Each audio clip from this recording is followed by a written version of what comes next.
দর্শক শুভেচ্ছা নিন। বাংলাদেশ টেলিভিশনের শহীদ ফিরোজ কায়েম চৌধুরী স্টুডিও থেকে সরাসরি সম্প্রচার হচ্ছে দৈনিক সংবাদপত্র ভিত্তিক এই অনুষ্ঠানটি সংবাদ প্রতিদিন। এটা বিটিভি এবং বিটিভি ওয়ার্ল্ডের সরাসরি সম্প্রচারিত হচ্ছে। প্রতিদিনের মতো আমাদের সঙ্গে দুজন অতিথি আছেন, আলোচক, যারা আজকে যে সংবাদপত্রগুলি আমাদের কাছে আছে তার যে প্রধান প্রধান খবর, সেই খবরগুলি নিয়ে আপনাদের সাথে আলোচনা করবেন, বিশ্লেষণ করবেন। আমি তাদের সঙ্গে আপনাদের পরিচয় করে দিচ্ছি। আমাদের সঙ্গে আছেন জনাব মোস্তফা কামাল, দৈনিক কালের কণ্ঠের উপসম্পাদক, এবং আমাদের সঙ্গে আছেন জনাব মোহাম্মদ এ আরাফাত, ইন্ডিপেন্ডেন্ট ইউনিভার্সিটি অব বাংলাদেশের শিক্ষক। তো আমরা দুজন, আপনি এই ডিসি সম্মেলনের প্রধানমন্ত্রীর বক্তব্য এগুলো নিয়ে আপনি অবশ্যই আমাদের যদি চান তো কথা বলতে পারেন, কিন্তু আমি যেটা জানতে চাই সেটা হচ্ছে যে আপনার কাছে মূলত এরপরে যে এই যে উপজাতীয়দের যে আদিবাসী বলা না বলা, এবং এটা নিয়ে একটা বড় পররাষ্ট্রমন্ত্রী শুধু যে কূটনীতিকদের সাথে কথা বলেছেন তা না, আজকে সম্পাদক এবং সব গণমাধ্যম এবং সিনিয়র সাংবাদিকদের সঙ্গেও কথা বলেছেন, এবং এটা গুরুত্বটা বাংলাদেশ বলেছেন যে তারা একটু উদ্বিগ্ন যে বিশেষ করে আন্তর্জাতিকভাবে এটা নিয়ে একটা প্রচারণা হচ্ছে। এবং আপনি জানেন এই ব্যাপারটা, যে প্রচারণা হচ্ছে এই অর্থে যে আমাদের যে শান্তি চুক্তি 1997 সালে এবং তৎকালীন আওয়ামী লীগ সরকারের যে একটা বড় অর্জন, সেই অর্জনটা যখন তারা এই সরকার বাস্তবায়ন করছে, কিন্তু যে আদিবাসী এবং ক্ষুদ্র নৃগোষ্ঠী, মানে এই যে কোনটা আসলে সঠিক সেটার একটা ব্যাখ্যা দিয়েছেন আপনি। এ ব্যাপারে কাজও করেছেন আপনার, বলুন আমাদের কাছে। জানার অভিজ্ঞতা হয়েছে, যেটি হচ্ছে কি যে আদিবাসী বিষয়টি নিয়ে আমার নিজেরও এক ধরনের এর সপক্ষে একটি অবস্থান ছিল। কারণ আমরা সবসময় এভাবে চিন্তা করেছি যে উপজাতীয় আবার কি, আমরা সবাই যদি একই রাষ্ট্রের নাগরিক হই, কেউ জাতি কেউ উপজাতি, এটা খুবই অপমানজনক মনে হয়, এবং আমি এখনো সমর্থন করি না, করতে পারি না। উপজাতি কেন হবে একটা অংশ? তো বিষয়টি এটি নয়, কিন্তু আমরা সেই পয়েন্ট অফ ভিউ থেকে আমরা তখন বলতাম যে এই গোষ্ঠীটাকে, যারা বাঙালি জাতিসত্তার বাইরে, চাকমা, মারমা বা অন্যান্য ক্ষুদ্র জাতিসত্তা, তাদেরকে আমরা আদিবাসী বলতে পারি। আমরা কিন্তু না বাংলা ভাষাভাষী নয়, যারা বাংলা ভাষাভাষী নয়, এর বাইরে যে ক্ষুদ্র জাতি গোষ্ঠী যেগুলো আছে, ক্ষুদ্র জাতিসত্তা, তো আমরা ভাবতাম, যেভাবে ধরে নিতাম যে আদিবাসী বললে বা নেটিভ যদি বলি, যেটা ইংরেজি অর্থ হচ্ছে নেটিভ, তাহলে তাদের মান মর্যাদা, ইন্ডিজিনাস যেটা গ্রুপ, হ্যাঁ, তাদের মান মর্যাদাটা বাড়ে, এবং সেভাবে আমরা একটা পিসফুল কোএক্সিস্টেন্সের একটা জায়গা তৈরি করতে পারি। কিন্তু আমরা এই প্রক্রিয়ার মধ্যে অন্য একটা ভুল করে ফেলছিলাম। বিষয়টি হচ্ছে এরকম যে নেটিভ বা ইন্ডিজিনাস যে আপনার এথনিক যে গোষ্ঠী, যেগুলো, যেটাকে বাংলা আমরা আদিবাসী বলছি, এটি কিন্তু আমাদের বাংলাদেশের কনটেক্সটে এটা প্রযোজ্য নয়। কারণ আদিবাসী বিষয়টি পরিষ্কারভাবে ইউনাইটেড নেশনসের কিছু কনভেনশনে ডিফাইন করা আছে। যেমন আমেরিকার ক্ষেত্রে নেটিভ আমেরিকান যারা আছে তারা আদিবাসী, কারণ তারা হচ্ছে সান অফ দ্য সয়েল ওইখানের। এবং বাকি যাদেরকে আমরা আমেরিকান দেখছি তারা কিন্তু সব মাইগ্রেন্ট, বিভিন্ন জায়গা থেকে মাইগ্রেট করে ওখানে গেছে। আপনি অস্ট্রেলিয়ার এক্সাম্পল যদি নেন, অ্যাবরিজিনিস যারা আছে তারা হচ্ছে আদিবাসী ইন জেনুইন সেন্স, ওরা সান অফ দ্য সয়েল, ওখান থেকে তারা তৈরি হয়েছে, গ্রো করেছে। আর বাকি যারা, তারা কিন্তু মাইগ্রেট করে ওখানে গেছে। কাজে আপনি যখনই একটি গোষ্ঠীকে আদিবাসী বলছেন, আপনি অটোমেটিক্যালি এবং বাই ডিফল্ট বাকিদের বলছেন তারা মাইগ্রেন্ট। তো আমাদের ক্ষেত্রে কি বিষয়টি এরকম? তা তো নয়। কাজে আমরাও আদিবাসী ওই অর্থে। আমাদের এখানে মাইগ্রেন্ট পপুলেশন ওইভাবে, যেটা আমেরিকাতে বা অস্ট্রেলিয়াতে গেছে, তা কিন্তু বাংলাদেশের ক্ষেত্রে প্রযোজ্য নয়। কাজে ওইভাবে একটি গোষ্ঠীকে আদিবাসী বলে বাই ডিফল্ট বাকিদেরকে আমি মাইগ্রেন্ট বলছি, ওই ডেফিনেশনের আওতায় ইউনাইটেড নেশনসের যে স্পেসিফিক কনভেনশন আছে, সেই ধরনের একটি প্রক্রিয়ার মধ্যে আমরা ভুল করে চলে গিয়েছিলাম। তবে একই সাথে আমি মনে করি তাদেরকে উপজাতি বলারও কোনো যৌক্তিকতা নেই। কাজে আমরা এক ধরনের যৌক্তিক একটা অবস্থানে আসতে পারি, সেটা হচ্ছে যে ক্ষুদ্র জাতিসত্তা, যে নৃগোষ্ঠী জাতিগোষ্ঠী, নৃতাত্ত্বিক জাতিগোষ্ঠী যেটি, সেটি বলা যেতে পারে। সেটি এখন সংবিধানে, আমাদের সংবিধানে আছে। এবং আমি প্রচন্ডভাবে মনে করি, যদিও দেখেন বাঙালি জাতীয়তাবাদী চেতনার থেকে আমাদের মুক্তিযুদ্ধের যে চেতনা, কিন্তু এই চেতনাটি এত অ্যাকোমোডেটিভ, এত অসাম্প্রদায়িক, এত সবাইকে গ্রহণ করে একসাথে গ্রহণ করার যে বিষয়টি, সেই স্পিরিটের, সেই চেতনার অংশ হিসেবে এই যে জাতিগোষ্ঠী যেটি বাংলাদেশের ভিতরে আছে, তাদের অধিকার এবং তাদের ভাষা এবং তাদের নিজস্ব যদি এক্সক্লুসিভ সংস্কৃতি, কৃষ্টি, এটা প্রোটেক্ট করার সব ধরনের সেফটি নেট সংবিধানের মধ্যে থাকতে হবে।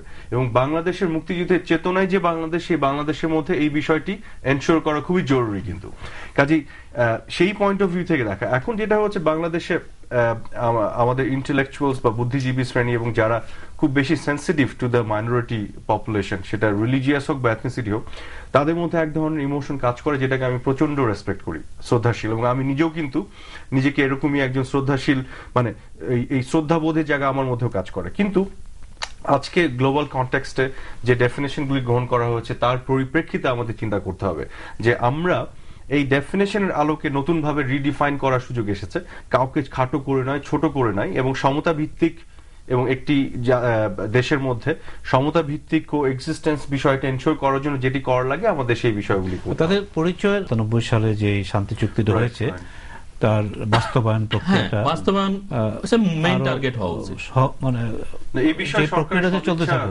কিন্তু এখন এই ধরনের বিতর্ক সৃষ্টি হলে সেটা নিয়ে তখন আসলে এই বিতর্ক যাতে না হতে পারে সেটি মনে হয়, আমার যেটি মনে হয় একটি অন্যতম কারণ যে আজকে যে সবাইকে ডেকে আসলে যে কোনো কিছু যতটা পরিচ্ছন্ন পরিষ্কার করা যাবে যত তাড়াতাড়ি সহজে, তত আমার মনে হয় বিতর্ক তৈরি করার অবকাশ থাকবে। কারণ বিতর্কে সুযোগ নেয়ার গোষ্ঠীর অভাব নেই বাংলাদেশের রাজনীতি, এবং এটা নিয়ে একটা সচেতনতা আসলে আমাদের মিডিয়ারও একটা রোল আছে আমি মনে করি, যে এটার সচেতন করে তোলা মানুষকে। যে আমরা আরেকটি বিষয় যাব, আমাদের হাতে আর ৫ মিনিটের মতো সময় আছে সেটা নিয়ে, সেটা হচ্ছে যে আপনার ভারত বাংলাদেশ সম্পর্কের ক্ষেত্রে আমাদের নতুন করে অনেকগুলো ঘটনা ঘটছে আপনি জানেন, এবং আমরা যদি এর মধ্যে সোনিয়া গান্ধীর সফরকেও দেখি এবং ইন্দিরা গান্ধীকে বাংলাদেশের এই সম্মাননা সবকিছু মিলিয়ে, এবং সেপ্টেম্বরে ভারতের প্রধানমন্ত্রী আসছে, তো এর মধ্যে আবার অন্য কিছু ঘটনা ঘটে, যেমন আমাদের সীমান্তে যে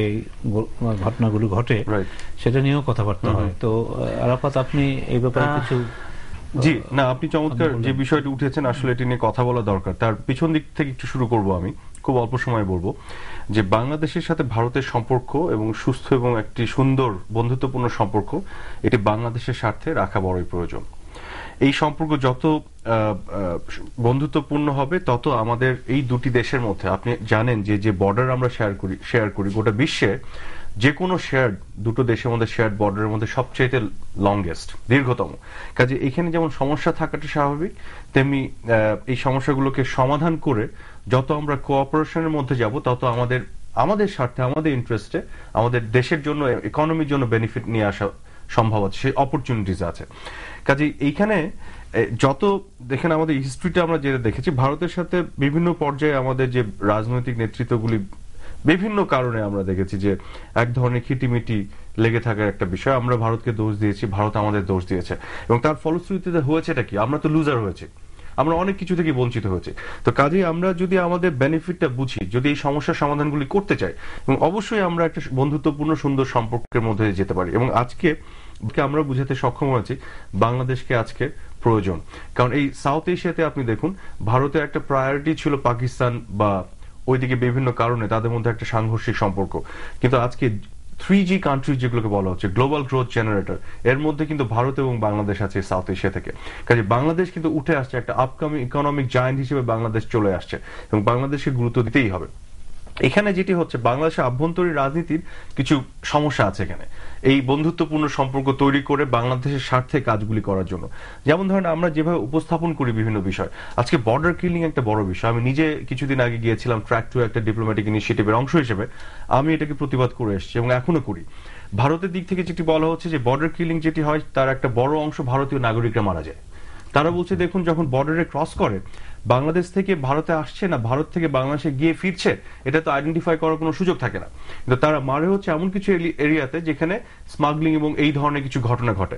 আমরা বলেছি দেখুন, ভারতের হোক বাংলাদেশের হোক, কোনোভাবেই মেরে ফেলা যাবে না, এটাকে আমরা সমর্থন করতে পারি না, আমাদের বের হয়ে আসতে হবে। এবং আমরা দেখেছি এই ধরনের এক ধরনের অ্যাটিটিউড তাদের মধ্যে সমাধানে আসা।